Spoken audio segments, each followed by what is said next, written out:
ਤੁਸੀਂ ਵੇਖਦੇ ਪਿਓ ਆਪਣਾ ਦੇਸ਼ ਪੰਜਾਬ ਟੀਵੀ ਤੇ ਮੈਂ ਤੁਹਾਡਾ ਮੇਜ਼ਬਾਨ ਮੁਹੰਮਦ ਰਦੀਮ ਖਰਲ। सब तो पहले अपने चैनल को करो सबसक्राइब ते बेल आइकन दे बटन करना प्रेस के मेरी हर आने वाली अच्छी और बेहतरीन वीडियो तुहाडे तक पहुंचे और तुसीं वेखो सब तो पहले। दोस्तों की खिदमत अच्छे ते बेहतरीन चैनल तुहाडा वीर नदीम खरल लैके हाजिर होंदा है। अज तुहाडे वास्ते वीडियो वाइज सबसक्राइबर दी है। मेरे एक बड़े पुराने बुजुर्ग ने और मेरे सबसक्राइबर बड़े पुराने ने और बड़े ही अच्छे। उन्होंने जनाब कल खिची दी वीडियो चढ़ाइया सन। एक झोटी सी पहलण और जनाब ये तीसरे नंबर वाली सी। ये जनाब सेल हुई तो बंदे आए ने फैसलाबाद तो लैन तो जनाब उन्होंने पुछ लेना तसलियां करवा दी ने नहीं हुई।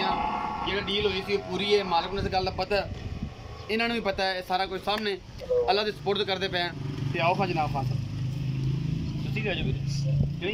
सोशल मीडिया शर्मांदा जी अस्सलाम वालेकुम की हाल ने?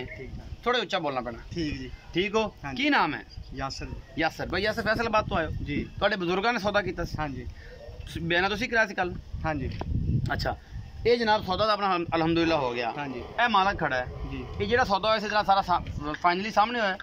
हाँ जी सारा कुछ हाँ जी। पता है मझ चो के पास कर ली तसल्ली है। दो चुआइयां कलियां ने हुण फिर पास कराइए तसल्ली हो गई। कोई टेंशन कोई डाउट बाकी अल्लाह दी रज़ा तुहाडे वास्ते जी।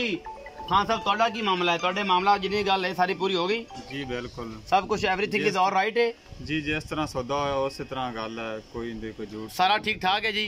उम्मीद है जी अज वाली वीडियो बेहद लाजवाब। जेड़ा दुध दसा तुहानू दुध दसा 13 किलो वीडियो दे विच सुबह नाल चवाई कराई कल शाम नू भी कराई चवाई ते 8 किलो दी बाल्टी मझ भरदी रही है। दुध ठंडा कर ते 7 किलो टाइम दा हुण भी तुसां सुबह 7 बजे चवाई होई हुण भी चोई ने हुण भी दुध 4 किलो दिता सी।